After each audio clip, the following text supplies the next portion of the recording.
తాకట్టులో ఉన్న బంగారాన్ని విడిపించి ఆ రోజు ఆన్లైన్ రేటుకే మేము కొంటాం. Sharma gold company.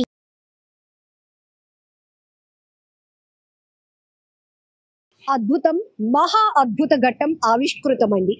46 ఏళ్ల తర్వాత నిరీక్షణ ఫలించింది. పూరి శ్రీ జగన్నాథ స్వామివారి శ్రీ క్షేత్రంలో రత్న భాండాగారం తెరుచుకుంది. ఎప్పుడెప్పుడు ఈ ఘట్టం ఆవిష్కృతమైందని కోట్లాది కళ్ళు ఎదురు చూశాయి. అయితే రత్న భాండాగారంలో దాగున్నటువంటి ఆ అద్భుతం ఏంటి, స్వామివారికి సంబంధించినటువంటి వేల కోట్ల సంపద ఏంటి చూసే ఒక అరుదైన అవకాశం ఇన్నేళ్లకు వచ్చిందని ప్రతి ఒక్కరూ ఆశించారు. ఎంతో మంది, కోట్లాది మంది టీవీలకు అతుక్కునిపోయి స్వామివారి ఆభరణాలు ఏంటి ఇవన్నీ కూడా తెలుసుకునే ప్రయత్నం జరిగారు. అసలు రత్న భాండాగారంలో ఏం దాగుంది, అద్భుతమైన నిధులు ఏమున్నాయి అనేది పెద్ద ఎత్తున చర్చ కూడా కొనసాగింది.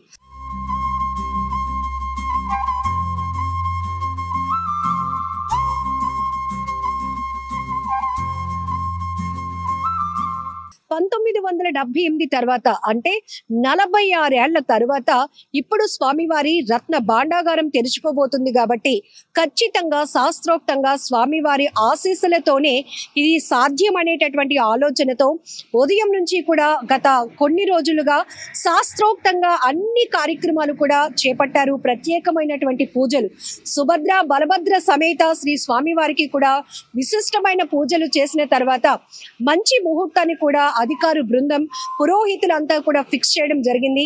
కరెక్ట్ గా మధ్యాహ్నం 1:48 భాండాగారం, స్వామివారి రత్న భాండాగారం తెరిచేందుకు ఇది దివ్యమైన ముహూర్తంగా ఖరారు చేసిన తర్వాత కరెక్ట్ గా అధికార బృందం అంతా కూడా రిటైర్డ్ న్యాయమూర్తి జస్టిస్ విశ్వనాథ్ రథ్ ఆధ్వర్యంలో ఏర్పాటైనటువంటి కమిటీ ఆధ్వర్యంలో రత్న భాండాగారంలోనికి ప్రవేశించడానికి 1:28 సరైన ముహూర్తంగా, బ్రహ్మ ముహూర్తంగా కూడా నిర్దేశించారు. అయితే ఈ కమిటీలో 11 మంది మాత్రమే వెళ్ళటానికి అవకాశం వచ్చింది. అయితే మనమందరం చూసాం, ఒక్కొక్క తలుపు తెరుచుకుంటున్న క్రమంలో ఏముంది, ఈ రత్న భాండాగారానికి కాపుగా దేవత నాగశర్పాలైనటువంటి నాగబంధనం కూడా ఉంది అని పెద్ద ఎత్తున చర్చలు జరిగిన నేపథ్యంలోనే దీనికి సంబంధించి కూడా స్నేక్ క్యాచర్స్ ని కూడా అలర్ట్ చేశారు అధికారులు. అన్ని రకాలుగా అధికార యంత్రాంగం అంతా కూడా ఒక సమన్వయంతో ఆలయ పూజాధికారులు అందరూ కూడా ఒక కోఆర్డినేషన్ తో ఒక ప్రత్యేకమైనటువంటి కమిటీగా ఫామ్ అయి రత్న భాండాగారాన్ని తెరిచేందుకైతే ముమ్మరమైనటువంటి ఏర్పాట్లు చేశారు. ఈ భాండాగారం తలుపులు తెరుచుకున్న తర్వాత ఈ రత్నాలు గాని, బంగారం గాని, స్వామివారికి సంబంధించినటువంటి నగలు గాని, వజ్రాభరణాలు ఏమున్నాయి ఇవన్నీ తెలుసుకునే ప్రయత్నం, అలాగే ప్రజలకు కూడా చూపించే ప్రయత్నం ఒడిశా ప్రభుత్వం చేయాలనుకుంది.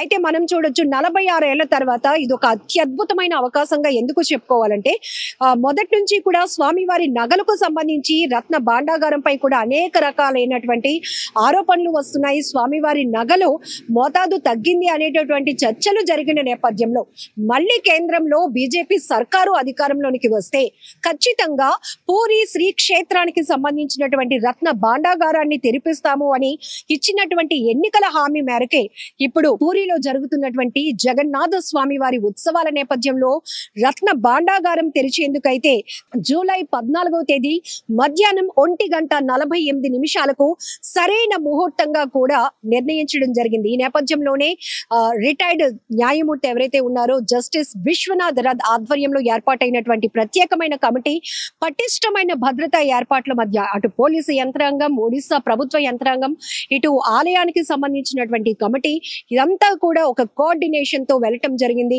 అయితే ఎప్పుడెప్పుడా ఒక టార్గెట్ టైమ్ గా ముహూర్తం ఎప్పుడు దగ్గర పడుతోందా, ఒక్కొక్క తలుపు తెరుచుకున్న తర్వాత రత్న భాండాగారంలో దాగి ఉన్నటువంటి అత్యద్భుతం ఏంటా అనేది ప్రతి ఒక్కరూ ఆసక్తిగా ఎదురు చూసిన నేపథ్యంలోనే మనం చెప్పుకోవచ్చు, రెండవ తలుపు తెరిచే క్రమంలో ఏదైతే ఈ కమిటీ దగ్గర ఉన్నటువంటి తాళం అనేది మ్యాచ్ కాకపోవడం వల్ల, దానివల్ల ఆ తలుపు ఓపెన్ కాకపోవడంతో అక్కడైతే తలుపుకి పూర్తి స్థాయిలో మళ్ళీ కొత్త తాళాన్ని అయితే అమర్చే క్రమంలో సమయాభావం కూడా లేకపోవడంతో ఇంకా రేపు స్వామివారికి సంబంధించిన రథోత్సవం తిరిగి ఉత్సవం ఉన్న నేపథ్యంలోనే ఇప్పుడు ఇది సరైన సమయం కాదు, మళ్ళీ ఈ తాళాలు ఓపెన్ చేయడానికి రత్న భాండాగారాన్ని ఓపెన్ చేసి అందులో దాగి ఉన్నటువంటి స్వామివారి సంపద లెక్కించడానికి ఇది ఒక కొన్ని గంటల్లో జరిగిపోయే ప్రక్రియ కాదు, ఎక్కువ సమయం పడుతుంది. కాబట్టి దీనిపైన మళ్ళీ ఒక ప్రత్యేకమైన కమిటీ పటిష్టంగా ఏర్పాటయి మళ్ళీ ఎప్పుడైతే ఈ రత్న భాండాగారాన్ని తెరుస్తాము అనేది అధికారికంగా ఒక తేదీని ప్రకటించడానికి ఒడిశా ప్రభుత్వం నిర్ణయం తీసుకుంది. కేవలం రేపు మాత్రం పూరిలో ఉన్నటువంటి శ్రీక్షేత్రంలో జగన్నాథ స్వామి వారి తిరుగు రథోత్సవం ఉండటం వల్ల ఈ రోజు అనుకున్న సమయానికి రత్న భాండాగారంలోనికి 1:28 కమిటీ 11 మంది సభ్యులు ప్రవేశించినప్పటికీ కూడా సమయాభావం లేకపోవటం, అందులోనూ ఆ తాళం డోర్స్ ఏవైతే ఓపెన్ కాకపోవడం వల్ల దాన్ని మళ్ళీ గ్రిల్ పెట్టి ఓపెన్ చేసే ప్రయత్నం చేశారు, మళ్ళీ కొత్త లాక్ కూడా అమర్చారు. కాబట్టి ఇది పూర్తిగా మళ్ళీ ఒడిశాకు సంబంధించినటువంటి పూరికి సంబంధించిన జిల్లా కలెక్టర్ కి ఆ కీని కూడా హ్యాండ్ ఓవర్ చేశారు. మళ్ళీ ఒక అధికారికంగా ఒక హై కమిటీని దీనిపైన వేసి పటిష్టమైన చర్యలు తీసుకున్న తర్వాత ఎప్పుడైతే ఈ భాండాగారాన్ని మళ్ళీ తిరిగి ఓపెన్ చేస్తాము, తెరుస్తాము, ఆ తర్వాత ఫర్దర్ గా దీనిపైన ఎలాంటి నిర్ణయం తీసుకోవాలి అనేది కూడా ఒడిశా ప్రభుత్వం అధికారికంగా ఒక ప్రకటన కూడా ఇవ్వటం జరిగింది. ఏదేమైనప్పటికీ సినిమాల్లో మనం చూస్తాం ఒక అత్యద్భుతమైనటువంటి నిర్మాణాలు, దేవతామూర్తుల విగ్రహాలు, ఇలాంటివన్నీ కూడా మనం నేరుగా చూడం కాబట్టి ఎప్పటికీ అది ఒక అద్భుతమే. అలాగే పూరికి సంబంధించి శ్రీక్షేత్రంలో కొలువైనటువంటి శ్రీ జగన్నాథ స్వామి వారి యొక్క సంపద ఆనాడు రాజుల కాలంలో స్వామివారికి అమ్మవార్లకి సమర్పించినటువంటి వజ్రాలు, వైడూర్యాలు, నగలు, అలాగే బోలెడంత సంపద స్వామివారికి 1000 కోట్లకు సంబంధించినటువంటి భూముల పత్రాలు ఇవన్నీ ఉన్నాయి కాబట్టి దాన్ని రత్న భాండాగారంగా మనం పిలుస్తా ఉన్నాం. అయితే 1978లో లెక్కించిన తర్వాత ఇప్పటికీ కూడా ఆ భాండాగారం తెరుచుకోకపోవడంతో అప్పటికి ఉన్నటువంటి సంపద మొత్తం అలాగనే పటిష్టంగా భద్రపరిచే ఉందని అనేక రకాల అనుమానాల నేపథ్యంలో ఖచ్చితంగా ఇప్పుడు తెరవాల్సిన సమయం ఆసన్నమైందని పెద్ద చర్చ దేశవ్యాప్తంగా కొనసాగింది. ఈ నేపథ్యంలోనే కేంద్ర ప్రభుత్వం ఏదైతే బీజేపీ ఇప్పుడు ఉందో ఒక స్టాండ్ తీసుకొని అన్ని కూడా మనం నేరుగా చూడం కాబట్టి ఎప్పటికీ అది ఒక అద్భుతమే.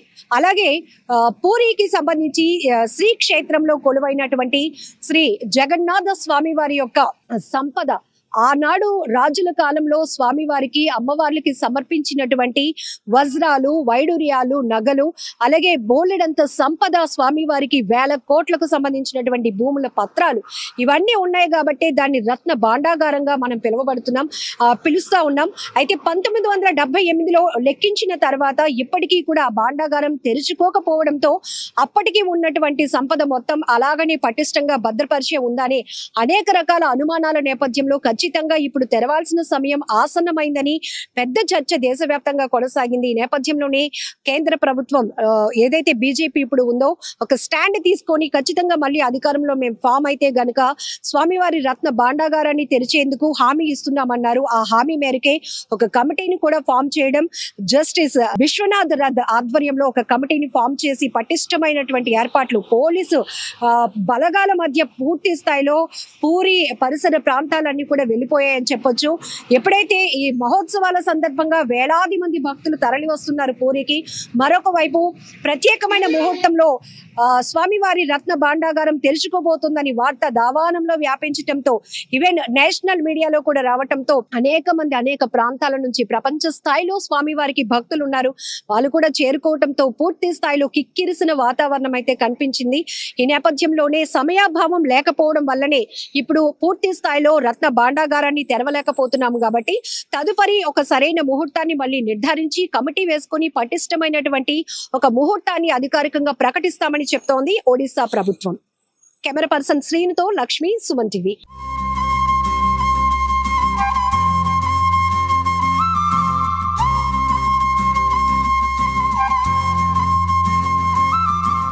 సుమన్ టీవీలో మీ పర్సనల్ అండ్ బిజినెస్ ప్రమోషన్స్ కోసం కింది నెంబర్కి కాంటాక్ట్ చేయండి.